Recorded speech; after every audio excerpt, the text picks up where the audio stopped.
Hello, and welcome to the Authentic Creative, expanding our capacity to feel good.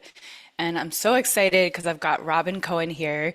And guess what? I just realized that I don't have your bio pulled up. I wonder if I still have it from before. Um, Authentic. Ooh, here it is. Okay, guys. Robyn Cohen earned her BFA from the Juilliard School and her MFA from the Shakespeare Theatre Company Academy at George Washington University. Guys, that's so impressive.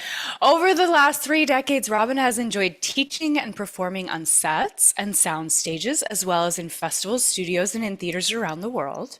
Robyn's directed numerous theatrical productions, both in the US and abroad, including A View from the Bridge, Tape, The Elephant Man, Fool for Love, 27 Wagons Full of Cotton, and Drowning at the Edinburgh Fringe Festival in Scotland. As a theater actor, Robyn starred opposite Jeff Goldblum in both The Exonerated and The Prisoner of Second Avenue, as well as in the West Coast premiere of Neil LaBute's, slow down, Siri, Neil LaBute's The Shape of Things, No Way Around But Through with Melanie Griffith, and the off-Broadway production of The French Waitress, overseen by John Patrick Shanley, we love. She's performed with the Actors Theatre of Louisville Lincoln Center, the Geffen Playhouse, the Ford's Theatre, DC, the Delaware Rep, the Shakespeare Theatre Company, Goodspeed Opera House, Idaho Shakespeare Festival, North Coast Rep. Guys, the list goes on and on. And then in TV, Robyn was a series regular on Gravity for Stars and That Guy for Fox, and she's appeared on Law and Order, True Crime, Christella, NCIS, The Defenders, Invasion, The Closer, Angel, The Strand, NCIS LA, Starved, LAX, and in over 55 national commercials. So you probably have seen her in your living room. And some of Robyn's film credits include Wes Anderson's The Life Aquatic, opposite Bill Murray, The Celestine Prophecy, Bojas rode hard with Adam Carolla, and the sci-fi thrillers Ascension, Bedeviled, and the cult classic ZZYZX.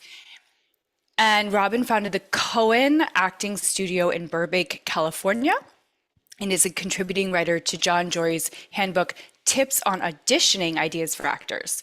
So, you guys, if you want to get in touch with her about anything related to acting, creativity, podcasting, all this good stuff we're talking about today, you can Instagram her at Robyn Cohen Acting Studio. So, okay. Robyn, that's right. I forgot what my Instagram was, and you nailed it. You nailed it. Yeah. So, guys, if you couldn't tell, Robyn's very, very, very achieved at in the acting world. Like, there's really no one I think that has done more, monologue. Like, she's memorized what, like 1,000 monologues in 2 days. Like, it's insane. Yeah. Mhm. So, are you still doing the play that I tried to go see when I was in LA? Yeah. Yeah. So, and talking about, hearing the introduction and sort of knowing you and you know, what we love and live for, and, what we put our minds and hearts to, and where we put our focus and attention. I'm just hearing already, listening to that, I had an experience of, what is capacity? How much, what is it to hold? Like you just said, 1,000, like, what is it? Like, how do we manage, make the most of, um, explore and dance with our capacity in a Mm. way that actually has life feel magical instead of overwhelming. And I'm moved to tears because I'm in a moment right now where Yeah. I'm on like the outer edges of capacity and exploring what other capacities I have that I didn't even know I had, resources and annals of energy and capacity that I didn't know existed for me. And it's a wild adventure. And at the root of it is a holy desire to ensure that we're having a good time on the ride. Because Mm. otherwise, Mm. why? Mm. Why do? And Yes. so it was almost alarming to hear the bio sort of read back to me, and then what you were sharing about, and I was just noticing what my nervous system was doing. As I've been noticing very recently, it's been this is a podcast about capacity and the energetics of it and managing our human beingness as we fulfill upon what we're capable of. And that's Mm, really been mm. what's going on in my life the last month. And so I'm so excited to be here with you. Yeah. Yeah, Robin, you are an achiever, right? And so, just like I just got off a call with Kathy Heller and Yeah. Kate Northrup, and both of them are achievers to and it's like, give me the next black diamond slope, Yeah. right? And Kathy was talking about her identity of give me the next thing because I'll show Yeah. you. Watch me. And I feel like you have that same ability that you know how to expand and expand and expand and expand and stretch that capacity and stretch it and achieve and show up and show up and show up and show up, not just for yourself, but for others over and over, which is so incredible.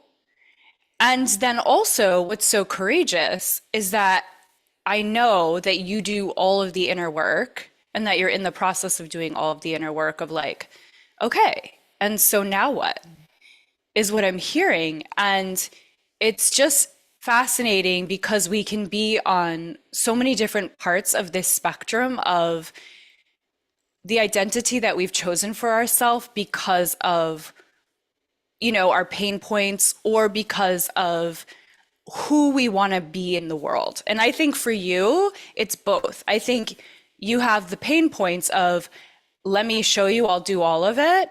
And then I think you also have this like mission clearly of, I'm going to be the possibility for you.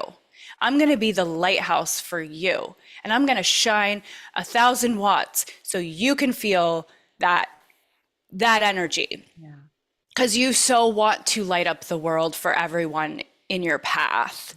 And you do both of those things. So it's an interesting dynamic. And I love that you're on the edge because I'm meeting you right there. And I don't come necessarily from that same point of, yes, I do feel like I can be like the A+ student for sure. If it's something that super lights me up, I have been that person. But I also have been the person that has believed a lot of stories about what I can't do based on modeling, and that like I don't have the story has been I don't have the capacity. I don't have the capacity. And what was interesting about Kate and Kathy's conversation was like, and you and I know this is like, it's not actually necessarily in one philosophy how much we can hold, but it's actually how much we can flow. Like, how much can we be the ocean, right? And I think you clearly understand how energy works and how it flows. And like, otherwise, you wouldn't be able to do what you do and be a happy person. Hmm. Yeah, I'm playing with it. Yeah, and I love the idea of the flow, and that rather than holding in an overwhelming state of being, actually letting go and letting flow. That the secret to a huge life is actually letting everything go and flow in a sense. And so my Yes, yes. And yeah, this thing that I'm just coming upon realizing and remembering again is that manifestation equals surrender. okay, And yeah, I'm like, okay, so there's this concept that I read about last night, which is like called Wu Wei. I okay, think that's what it's called. yeah, And it's like how you surrender and take aligned action, how you have action within the surrender, because I think that's the practice is like the surrender with and the aligned action. yeah. The dance between those two. Yeah. connection and surrender. So months ago, there are levels of the work that we do in terms of manifestation and drawing in, that which we dream, hope, is delicious for us to imagine, bringing those things into physical reality. So I started playing with the universe on another level a few months ago, inside of Abraham Hicks, inside of the Joe Tabanella, which is NLP and hypnosis work, inside of Kathy's work, Tracy's work, all the work, all our teachers, all our mentors, all our colleagues. And I went to the mat and I was like, okay, universe, let's go. So I started layering in some new meditation and manifestation practices in the morning, and sort of setting a GPS point. A few months ago, I started this next level, really setting a GPS point and creating a manifestation that had to do with just being the receiver for those specific things. And one of the things I had mentioned to you on the first time we ever met, which is now almost, is it almost? I feel like it's a year, but I could be wrong. I don't know. I've known you forever in my I feel soul. I've known you. I literally have the experience of knowing you forever. So it seems ridiculous to say it was a year or 2 years ago. But the first time I was with you, Maybe two. Yeah. maybe the first time we were together, I said to you that though I had that resume and yada, yada, I felt as if I were operating at 15% Yes. capacity, that there was 85% of something I did not know what, that was not in gear, that wasn't happening, that felt like where my real life was in this other 85%. Though there be this list of credits and I had just gotten another degree and yada, yada, right? So, Yes, that's in our last episode, guys, if you want to go back and listen to it. And then Robin and I also had another episode prior to that. right, right. So, so I mentioned that, I think, in both episodes. Oh, did you? I think I did. And this last few months, I've been dealing with what is this 85% for real? I started the Authentic Hour, which is an offshoot of my school, which is something that I'm obsessed with lovingly. And it's an entrepreneurial endeavor, and it's a soul calling. And I'm just like messy and MailChimp, and I'm going to start a podcast, all the things, right? But what is this 85% for real? And it turned out that it was, so I was asking about that, meditating, what is this 85%? Bring it to me. And within a span of 1 month, I had about 6 different job offers come in as an actor, Wow. right, as a performer. And this is when I'm really into the Authentic Hour and sort of amalgamating ideas for teaching. And suddenly all of these offers kept coming in to perform, to be on stage. Now, just to give you a sort of, just to contextualize that a little bit, I was already doing 2 shows. Okay. I was doing a play called What the Constitution Means to Me, which I'm still doing. Okay. And I was doing another show at the Will Gear Theatricum Botanicum called Wendy's Peter Pan, in this huge outdoor Shakespeare theater. And I had gotten those shows sort of, they were in my wheelhouse, right? I'm still working on them all the time. And in that time period, I had another opportunity to do a play, which I've always wanted to do, called Tartuffe by Oh, right? And it's this reimagined Tartuffe, so much fun. So that offer comes in. And so then I'm like, okay, so now I've got 3 balls in the air. yeah. Then about a month ago, I get a call from a theater that I've wanted to work with for 15 years. Wow. The theater that I auditioned for. And here's another example of, wow, letting go, letting flow. So this is a theater that I wanted to work with. I've auditioned for them probably like over the last 15 years, like a dozen times. Wow. And This year, I went into their audition a couple months ago, and I was like, I'm already doing 3 shows. I don't need it. Fine, right? And I went in and on this like Friday morning when the audition was, I gave this one person in the audience a show. I just gave her a show. And it was a monologue, and I had 2 minutes What monologue was it? from what the Constitution means to me. Oh, got it. 2 minutes. And this wonderful woman in the audience after the audition hugs me and she says, "You're so talented. We'll find something, we'll find something, and I leave. And I don't think about it because Yeah. I have 3 other shows and I'm on my way to rehearsal for Tartuffe, which I now am learning. I'm now learning that one as well. The next day, I get an email from this company that I've wanted to work with for 15 years. And for the first time in 15 years, I get an email back after the audition. "Hey, Robyn, it was so great. Thank you for coming in. We've already cast our season, but would you be willing to come in, meet our family, join our theater company, and stand by understudy for a lead role in a play?" And Uh-huh. I'll just tell you what the play is. It's The Skin of Our Teeth by Thornton Wilder, if people are seeing this and know it. And so I was thrilled. I was like, I just said, yeah, I literally didn't think. I didn't think. And I said, yes. It's such a lovely group. The people are magical. All the things. I said yes. And I told them the dates that I could not be there to understudy because I have 3 other shows now that I'm participating in and learning. And they said, fine, no Amazing. problem. So I signed the contract.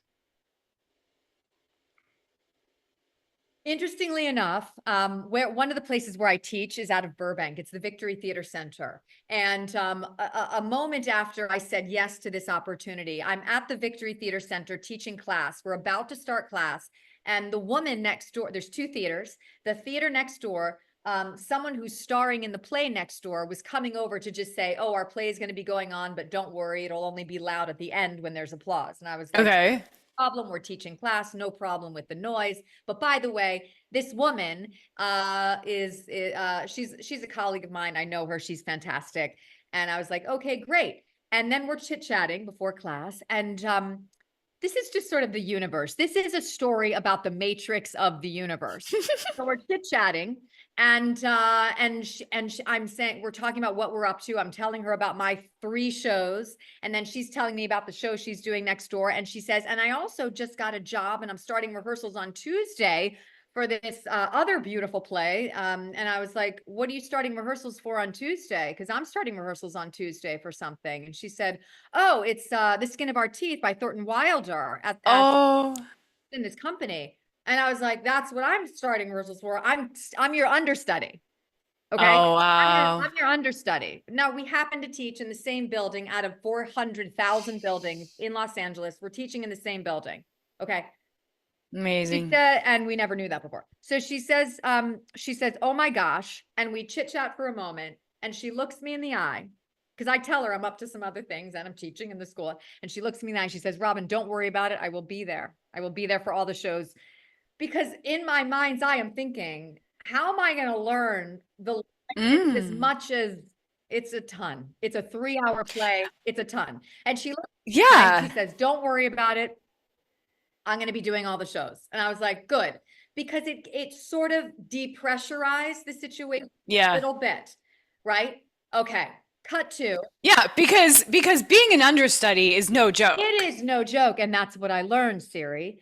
So 2 weeks later, they're about to Yeah. open in about a week. 2 weeks later, Uh-huh. they've been rehearsing. I've been in and around watching a little bit. 2 weeks later, I'm at the Will Gear backstage in a mermaid's wig doing Peter Pan. Yeah. I get a Yeah. text message on my phone, and it's from Anne, who's starring. Don't tell me she broke her leg or something. Says, "Robyn, I've gotten a movie offer. It's in Minnesota. They need me. Can you go on for me right after the opening, which is about a week away?" Right, like famous last words, I'll be there every night. About a week away. Okay. I text her back. "I'm nauseated with fear, but it sounds like an awesome opportunity. I could do these 3 or 4 shows. Yes, send." She gets back to me. The dates are still in flux, but thank you for letting me know that. And that's awesome. Thank you so much. And I'll text you to confirm that we're on. Then the next day I get a letter from an email from the casting department. Hey, Robyn, Anne's going to be out. Da, da, da. This is about a week away, right? I'm sitting backstage in a wig. So then I get an email saying, looks like Anne's going to be out. We'll double confirm, but looks like you're going to be going on. Okay. So now we're talking about capacity. This is a story about capacity and living your life as a human being, as opposed to a maniacal person having a psychotic break in a pressurized situation, trying to hold stuff, right? Because Robyn, that's like the actor's nightmare. Like, do you know the lines? No. I'm So, like, that is my worst, worst, worst I nightmare. don't know anything because I took Anne's word for it when she looked me in the eye. Oh my God. However, and this is what I learned about integrity. When you sign your name to a Yeah. contract, that's a contract. And yes, Anne, of course, was in good faith saying this to me. And we're in a town where sometimes a movie that's going to pay your rent for a year says, we need you. And if you're working on a play, you say, okay, I got to go pay my rent for a year. I get that, of course. So I lined up with the universe in that moment. And I said, okay, I have a week, not just a week to learn it, Siri. We're talking about we're talking about a performance level for 500 people, right? You get the distinction. It's not just learning something. It's a costume fitting. It's doing all the blocking for a 3-act play, which you're the lead narrator of the play. It's as much work as it's as large a role as I've ever done in any play ever in my entire life. It's that much dialogue. So Monday morning, this was a Sunday night when I'm in the mermaid wig. No. Monday morning, I go to work. I put myself into a container. I continue to teach my classes. For the next 5 days, I go into a portal unlike any other I've ever entered into creatively. I glommed onto a play about 5 days of, this is what I didn't do. I didn't kill myself. I'm alive. Here I am. I didn't kill myself. I communicated with my partner and I said, this is going to be it. While I'm eating, while I'm in bed, even, I don't like Yeah, you're gonna eat, sleep, breathe this going to play. Yeah. this is going to be hours and hours, so many hours, you can't count it, right? That you lose track of the hours. And day and night, I went through and I pulled this piece of artwork into my body. I did it all on my feet. I never sat down to learn anything because I knew that had nothing to do with what it was going to be like in performance level. So when I went out to the hills and I started shouting out the lines and repeated them ad infinitum to Mulholland Drive. So 5 days of this, a very intensive, while I'm still in my meditation practice, right? The one that I had sort of layered in, while I am showing up to my classes with my mentors, because it's so critical to manage my central nervous system so that I can even be a receptor to all of this new huge information, which is has to as an actor be connected to my mind, body, spirit, and psychology. It's not just learn it, right? It's like, Yeah, you got to be in the but moment. You got to, yeah. walking a mile in someone else's shoes, embodiment. So 5 days of this. On day 6, we're about a week, we're a few days out now from when I was going to go on. On day 6, I get an email. On day 6, sorry, I get a text message. Anne, it's Anne. Robyn, you're off the hook. Right. They've changed They've changed the dates of the movie. The shooting schedule is totally rearranged. I'm going on. Thank you so much. Oh. Really, my partner is with me in the room. I was so fascinated. I was so fascinated by what my body did in that moment. It was like, I really wanted to, like, I wanted to memorize what my body was doing, right? Because I was like, this is it. This is the rubber hitting the road. So there had been 5 days of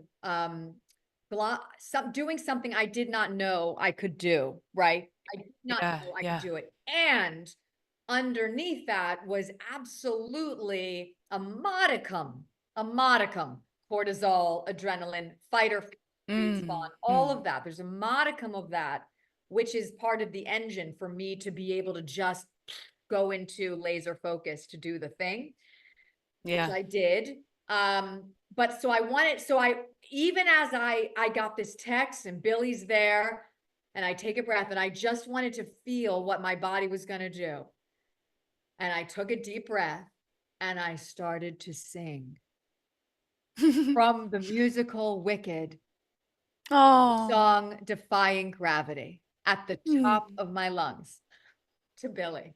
He's like, what's happening? He's like, she's lost it. But he's used to your, Expressive. spontaneous Yes, expression. yes. And yeah. So it was fascinating because I could feel it. I could have floated in that moment. And so I'm just remarking on like the body keeps the score at all times. And like I said, I aimed to not hurt myself. I don't think I hurt myself. I did have and I'm still recovering from this experience because the torsion was so massive in terms of all systems go. A cord is ripped, you're off the hook. What? Right? So it's been yet another like just another step, another rung on the ladder of like,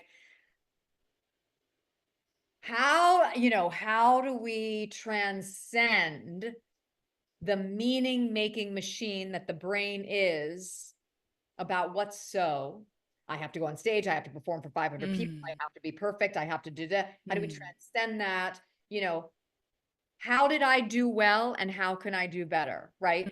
No one was going to kill, there wasn't a tiger. And yet going in front of 500 people in the lead of a show without any rehearsal has a kind Same. of nightmarish feel to it, as Oh, you yeah. so, so it was fascinating to see what the body did physically. It was a lifting. And so now the next level is how I actually create defying gravity moments where I'm singing fully light, like I'm floating on air on the regular.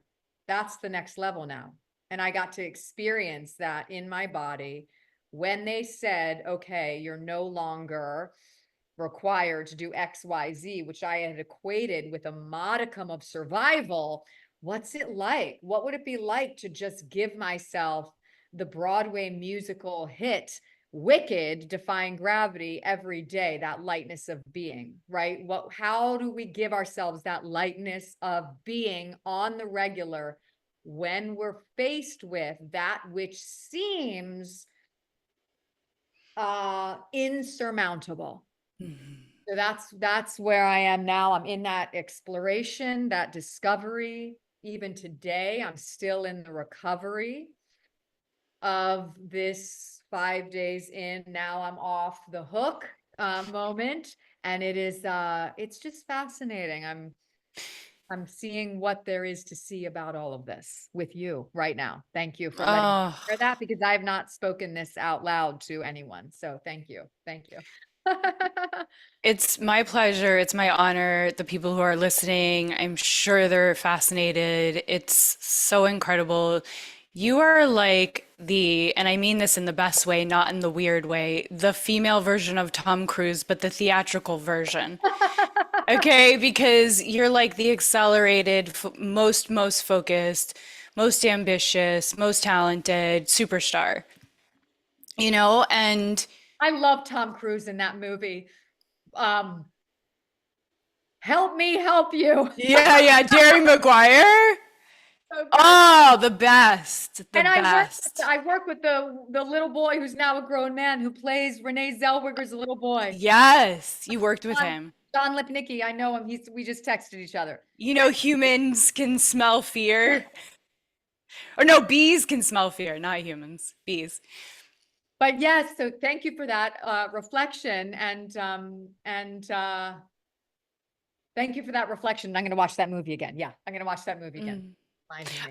Yeah. Yeah, I mean, aside from Scientology, right? Like, I just find him to be, because I'm not into that, but I just find him to be like so incredible. So I mean that as like the highest compliment, and I know you took it that way. I I just think that he keeps pushing his capacity.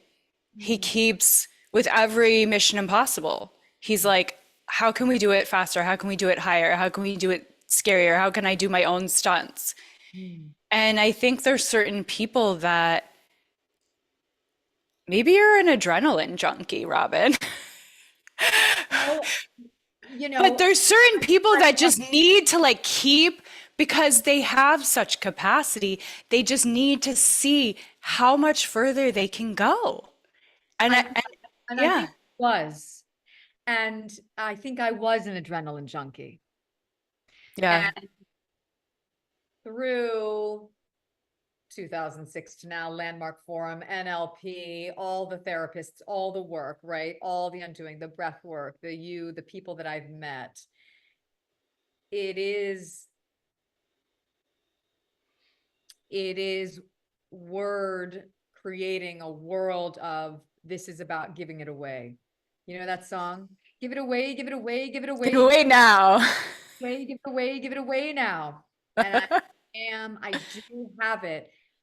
Understudying is a service worker. Understudying is service.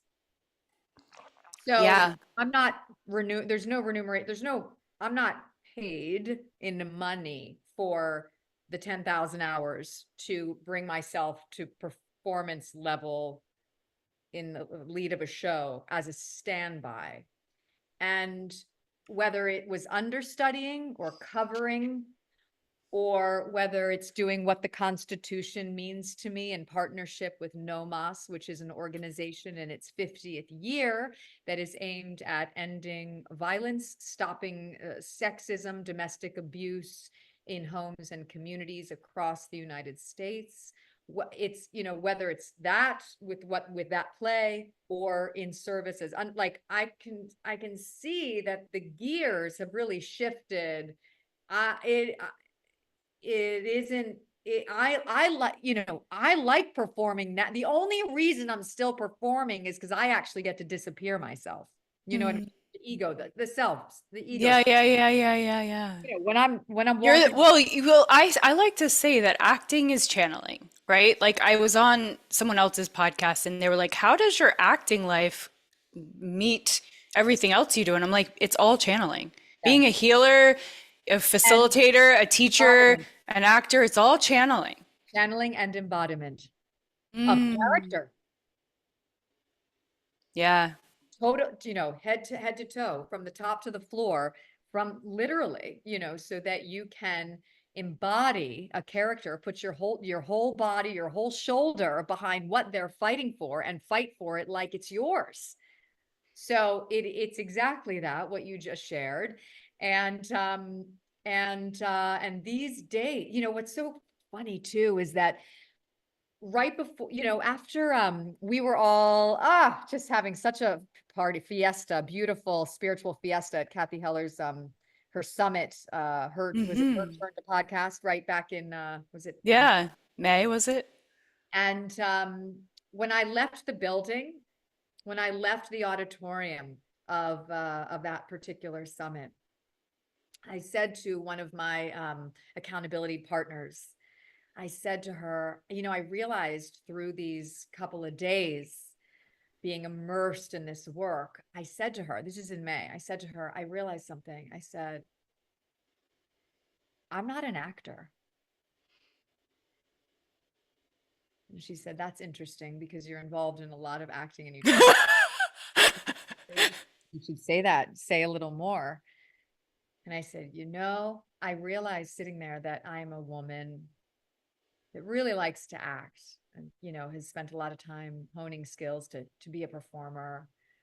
I'm a woman that loves to teach, give it away, give it away, give it away, give it away now. I'm a woman that, loves to be in wonderful, juicy relationships with, my partner and with women friends. And I'm a person that likes to do these things and Yeah. loves to do these things, but I'm a Yeah. person. Yeah. And it was so fascinating. So I walked out of that building. I declared to the universe, I'm not an actor. I started my meditation, and then 9 different acting jobs, including the 4 that I've just shared with you, came and dropped right into my lap. Right into my lap. All acting, all in the world of performance. And I just think the energetics of that, the amalgam of that energy, I'm not sure what it is, but I I come mean, that talk just, about it. yeah, it But sounds like complete surrender yes, and not identifying with something that so that you need it, yeah, right? Like this whole thing of manifest equals surrender. yeah, And yeah, and just the non-attachment really is what yeah, I'm hearing. yeah. Maybe that's what it is on a level that I've been giving a lot of lip service to, committed but not attached. I've been talking about since the O's, O fours, O fives, O sixes, right? Committed but not attached. And I think this was a reckoning, an embodiment of that. Because there's no logic, obviously, behind declaring to the universe in front of a listener, and, I am not an actor. And in that moment, I thought I might never act again. Okay. And then 9 jobs coming in. And then and then 4 coming in, the last one being something that, talk about capacity Mm. to have in rotation, like at the ready, because I'm performing all these, to have at the ready 4 plays where you're a lead in all 4. It's about 500 pages worth of dialogue, right? It's like, it's not, it doesn't sound like any fun, really. And that's another thing that I learned about capacity and manifestation. Mm-hmm. We're always saying, I want. Ah. And this was also, sidebar, we say we want an avalanche of this, avalanches, but you know what? An avalanche happened. And though I continued to surrender so that I could be in service in this way that universe was asking me to be, I don't know that I want to live that way on the regular with that much right there on my plate. It was a smorgasbord. Yeah. I was getting really full while I'm trying to enjoy the new tastes of the new script, the new leading role, which is I need to learn in a week, but it's like, okay, I asked for it. I asked for abundance, and wow, this is what it's like when asked and it is given. And then they say, be careful what you, there are these silly Yeah. Be isms, careful what you ask for. Yeah. and thank God Well, for unanswered prayers. So I've been also, that's been another sort of dialogue I'm so happy to have with you, because I've been thinking about this phenomena in my own mind. Like, wow, I asked and then it came in an avalanche, and it was almost like sickening. Do you know? yeah, it's interesting because it's the grand experiment, and I feel like you are this incredible experimenter. And I said that to John Patrick Shanley when I interviewed him. I was like, you are this incredible experimenter because like you're just like, okay, let's play with this. Like, what would happen if I said yes and yes and yes and yes, and I surrendered and I opened and I opened and I opened and I opened and I let it go and I let it go, and I just kept being like in the flow and awake to it and ready for it. And yes, I'll do it and I'll take it on and I'll take it on and I'll take it on. And then you got the experiment of like taking it on and then not having to do it. And then it's so interesting. So you were levitating in that moment. Were you? Do you know why were you levitating because of the relief? Were plus the having known that you could have done it and you fully were prepared and you would have? Was it that? Great. So I took this not like in a karmic bad way, but I signed a contract that I was going to be the standby at the ready if she needed me. I signed that contract. I was busy doing other things. I wanted to work with this company. I really did. They're a beautiful group of people. And I was like, yes, I'm going to do it. And meantime, I'm learning 3 other things. And karmically, I did feel like it was a huge wake up call, right? Like Mhm. karmically. Mhm. But I know I'm making it mean this. I'm making this up just to give it an empowering context. But on the level that I was doing the work, it wasn't going to be fun to go on. Mm, mm, But I did sign a contract that I would be ready to. mhm. And those text messages that came in saying you're going to go on was a message from God saying, line up with what you said you would do. That's Mhm. integrity. Line up Mhm. with what you said you would do. And you're not asking to be put in the actor's nightmare. That's not what you've been asking for, right? That you Mhm. haven't been like, throw me on stage so I can prove that proving energy, right? Yeah, That's not yeah. really where the energy was. I need to prove to this company that I can go on and fucking shine. Because it was gonna, I felt that it was gonna be painful to do that on some level Mm, in terms of the mm, hours, the no sleep, just to get mm, that done. So I did mm. have a sense of like, thank you, God, amen, that you gave me this wake up call about integrity and alignment and doing what you said you could, or if you can't do it, re-promise. You know what? I said I'd be ready to understudy by opening night. I'm not going to be ready. I need a little, re-promising. That's okay too. Still in alignment, communication being our superpower. Love it. So I sort of contextualized it like, God wanted me to have the abundance, to have these new theater companies, this veritable feast of things and receiving. And it was a sort of, and I was winking with God and divine space all through, just like, I'm not really gonna, this, even though I was working like I was, a part of me was like, I'm not going on. She, there's too many other, I'm not going on. I mean, Robin, it's just incredible because what you're saying is like, I think most people would not get to the place you got to. Like, my capacity personally is not as expansive. In this way, okay, other ways, I water home birthed 2 children Hello? naturally, Well, okay? hello? Okay, like, so I don't want to undermine Hello. myself, but I'm just like, but I'm just like, I mean, because to me, it's like we all have this thing of like, I'm not going to say the thing or try for the thing or want the thing or wish for the thing or say yes because what if it doesn't Yeah. happen? Right? There's so many people who don't even try, who won't even say yes, who won't even allow themselves to want something because what, like you said, Yeah. you know, careful what you wish for. And I think so many people are in this position of, I won't even, first of all, I won't even let Yeah. myself want it or Yeah. know that I want it. Then there's the next level of, okay, I'm going to let myself know that I want it, but I'm not really going to Yeah. go for it because what if I fail? And then there's like, okay, like I want it. I'm letting myself know I want it. I'm asking for it. I'm going to go for it. And then, but something I do, I'm going to sabotage Yeah. it, you know? And you work with actors, so you help Yeah. people with that.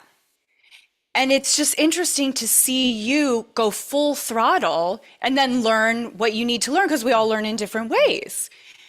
But it's like, oh my gosh, if I could do like 50%, and maybe I'm undermining myself, but like I'm just speaking for like general collective. Like if I could do 50% of what you're talking about doing, oh my God, the things that I would get to Oh, experience. that's interesting. Okay. Because it's so in from where I stand, I'm like, how does Siri Baruch and all the women of the world, like you said, how are they mothers? How are you, how do you have children and you have an entire breathwork empire helping people daily? How do you're a mother with 2 children who are growing up every day, lots of contact with, and you've got your constant pouring into your subscribers like me, these email love letters. How do you have a husband that you're in love with,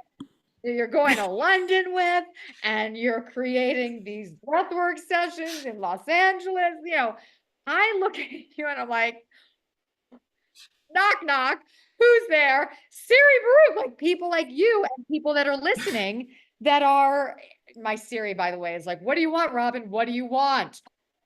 I know, you I can't say know, but my I name. have to because it's such a beautiful name. And every time I say your name, Siri Baruch, the blessing, I just want to mirror that question right back at you because on the one hand,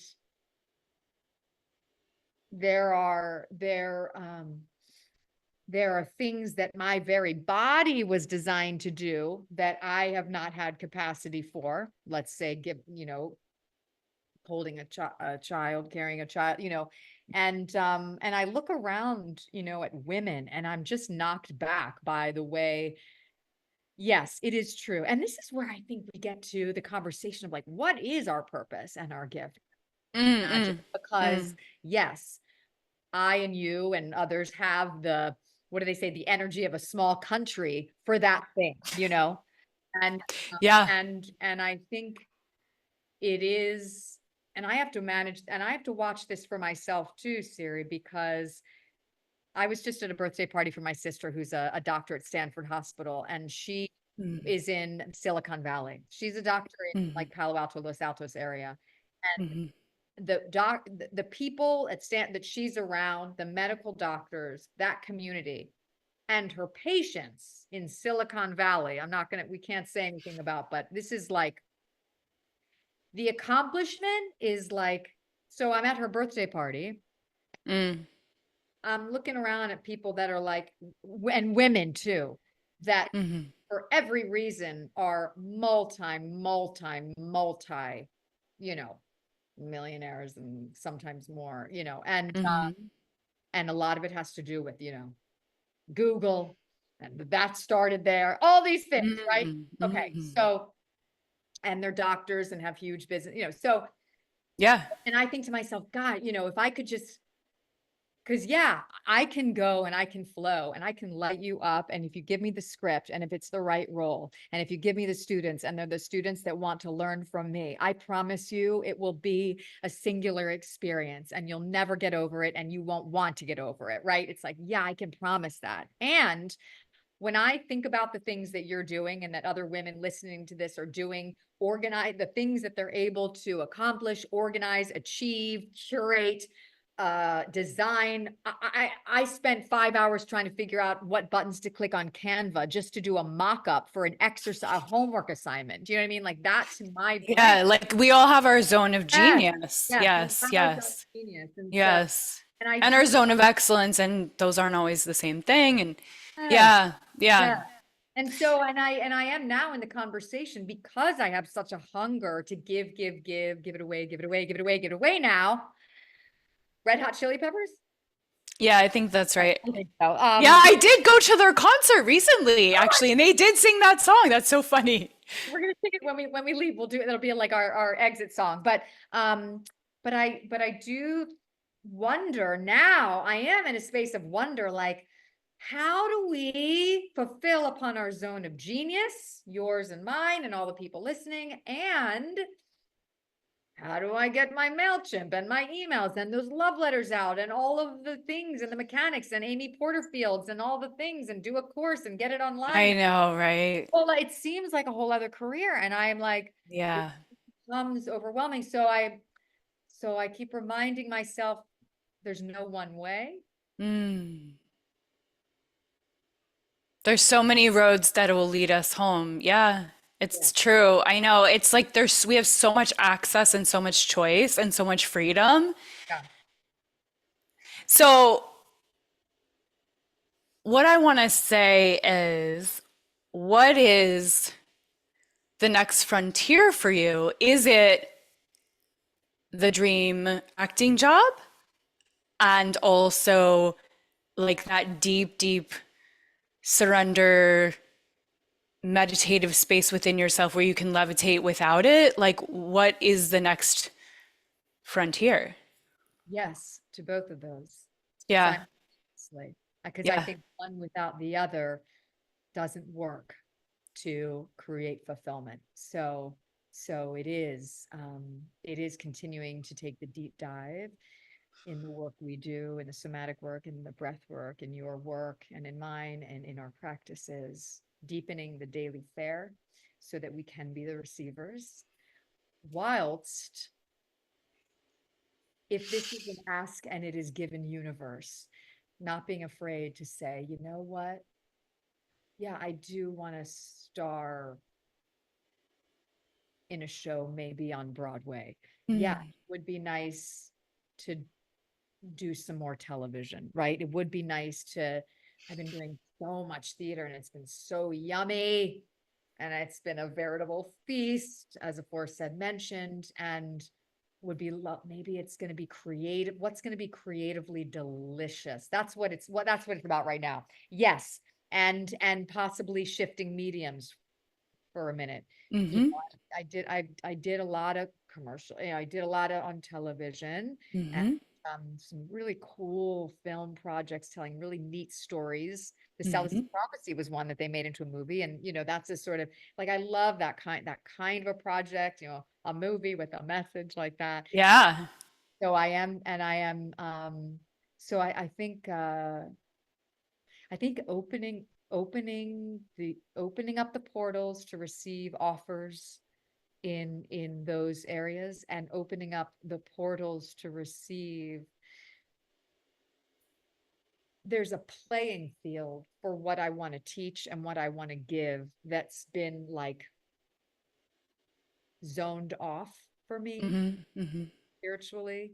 mm-hmm. And I'm ready to just like open the stadium doors to, like we were just saying before, it's different for everybody, but how I'm going to reach my students, how I'm going to reach the people that are like the authentic hour people that are gonna, join me to have these kinds of conversations, and engage in the practices of human beings at large that are going to light up their lives and the lives of the people around them. So yeah, the next level is all those things. It's continuing to explore what else.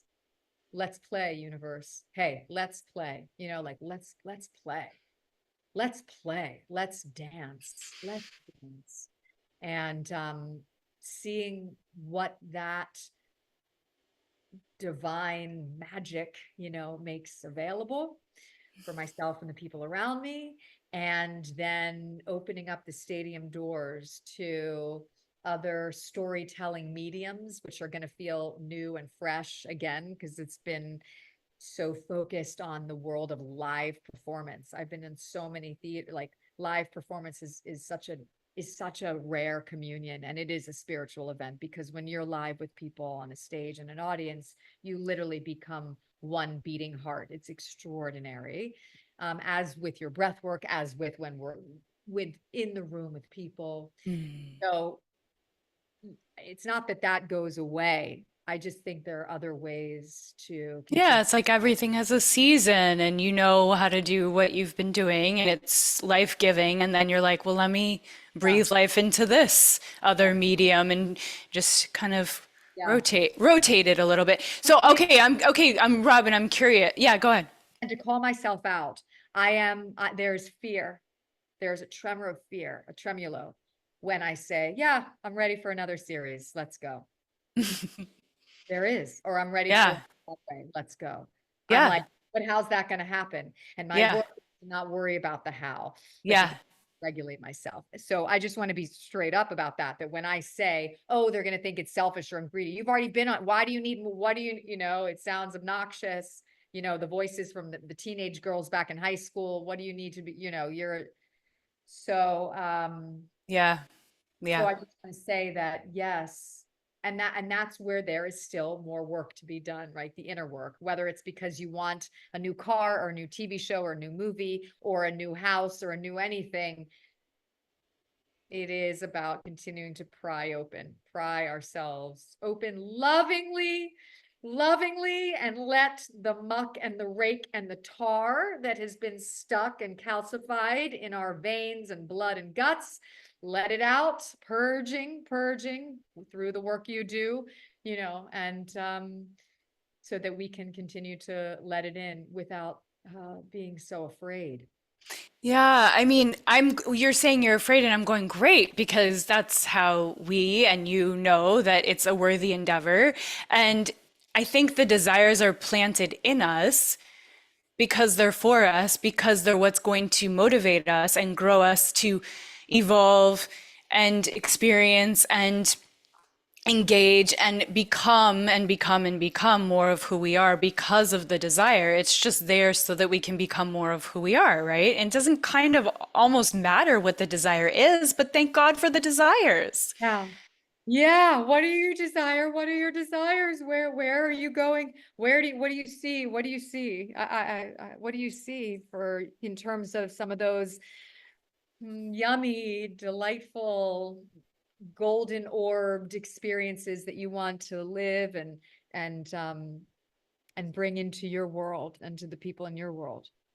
What do you, For me, yeah, yeah. well, I got this journal. Amber Lillystrom said, I want you to start a dream journal and I want you to put, okay, it's got a mushroom on the front.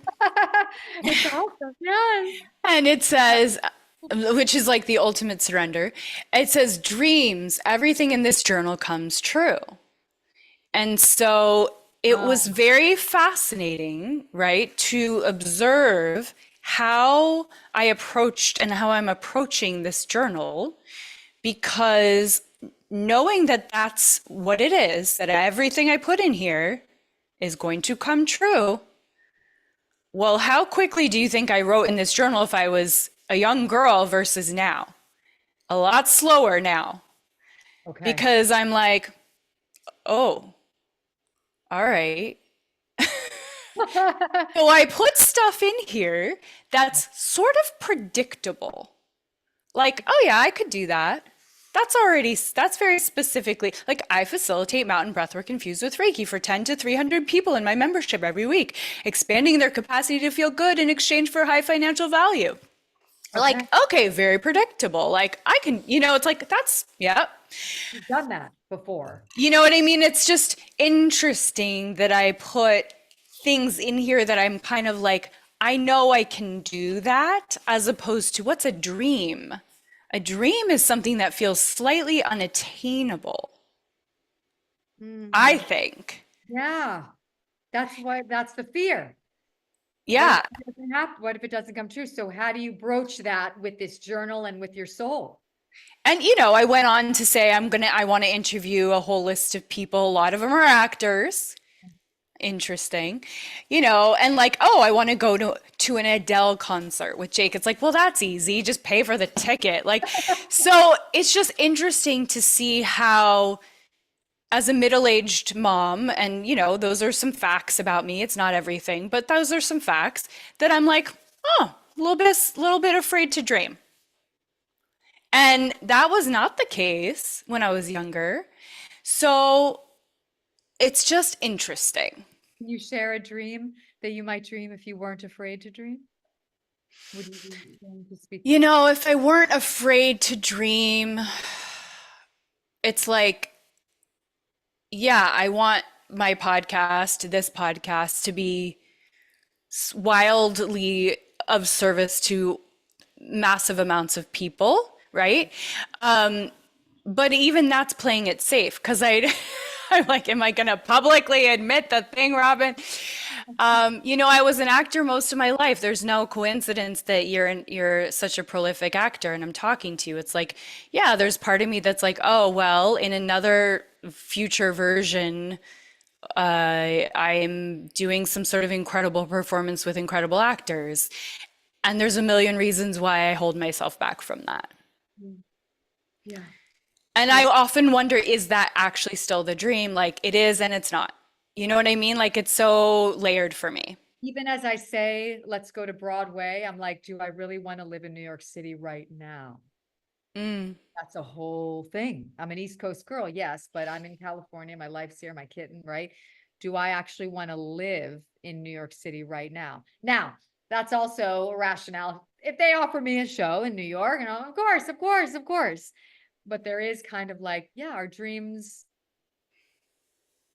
because I used to just want to be known and accepted and Mm. want everyone's approval. Yeah. I used to just want everyone's approval.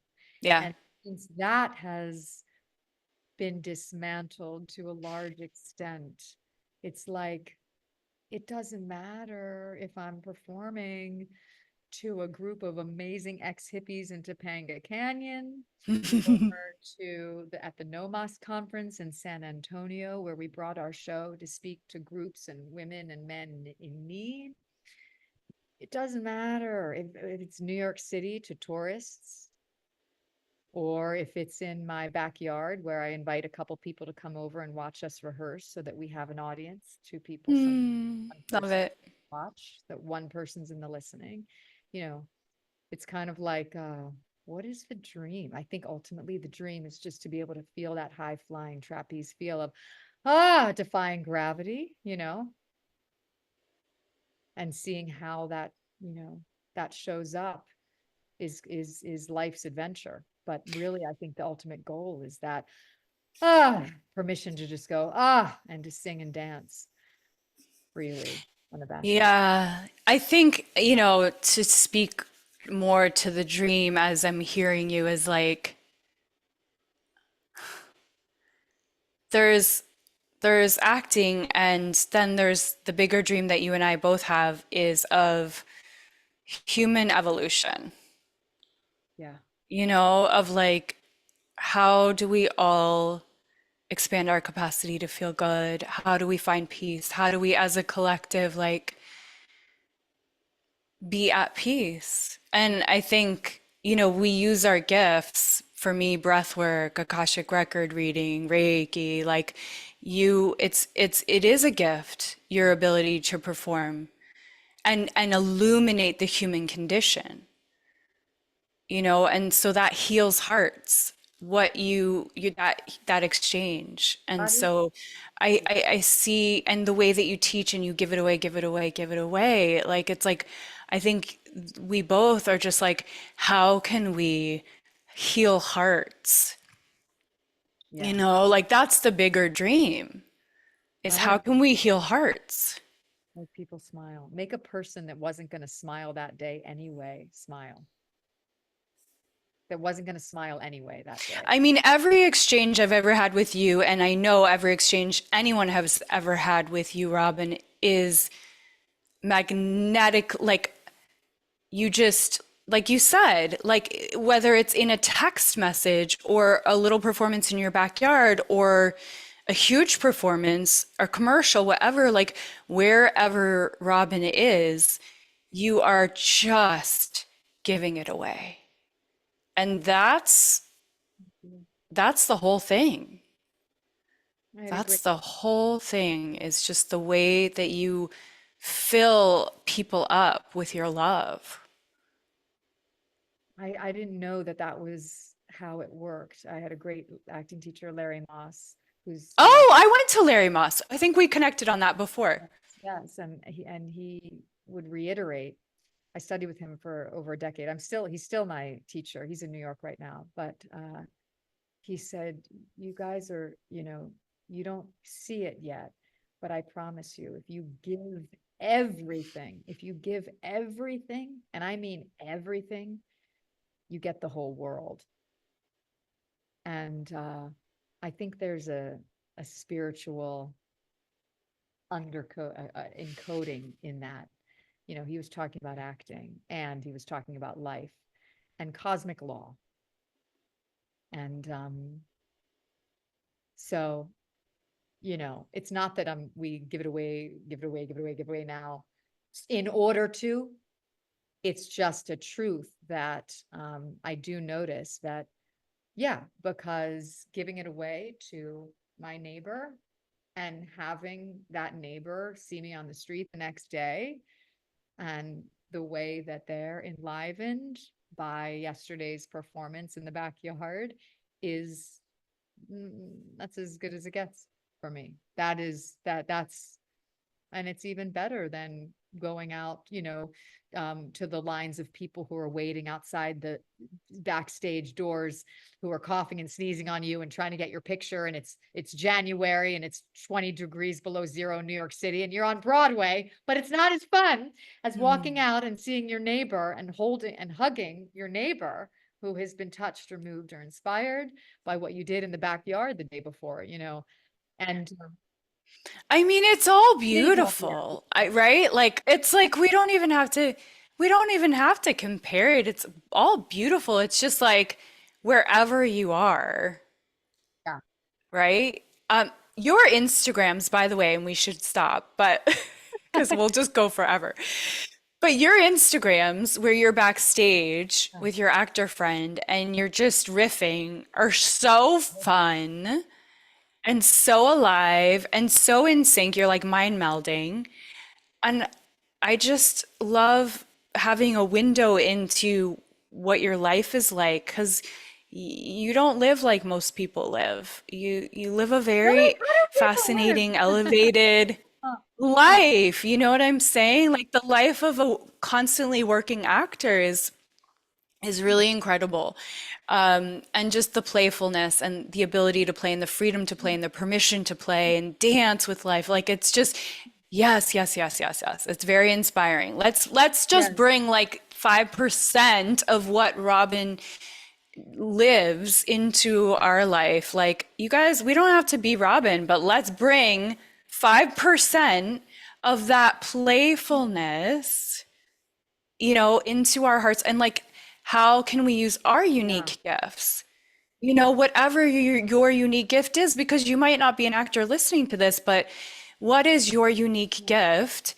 And maybe it's baking, Yeah. right? Like it doesn't matter. It's like, how are you touching Yes, yes, yes. hearts? Because that's all, like I'm sure if the dream that was gifted to you when you came into the world was to be a doctor, you'd go do that. You would have gone and done that. But that was not the dream that was put in you.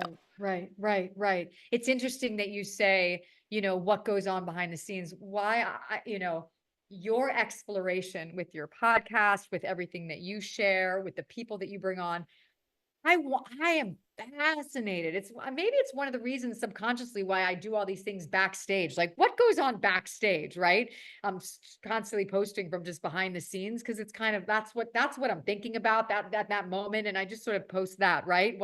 What's on my mind, what we're talking Yeah. about, our backstage conversations.